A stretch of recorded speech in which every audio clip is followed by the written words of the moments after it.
Hello ছোট্ট বন্ধুরা, আজ আমি তোমাদেরকে এঁকে দেখাবো একটি রেড রোজ মানে গোলাপ ফুল, লাল গোলাপ।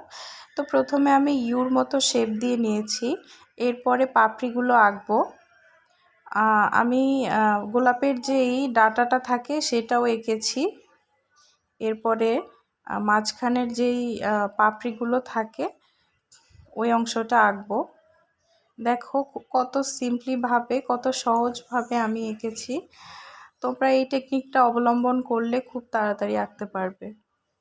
যাদের কাছে মনে হয় গোলাপ আঁকাটা অনেক কঠিন, সো তারা এই টেকনিকটা ফলো করতে পারো। আমার মনে হয় তোমরা এভাবে আঁকলে খুব তাড়াতাড়ি শিখতে পারবে।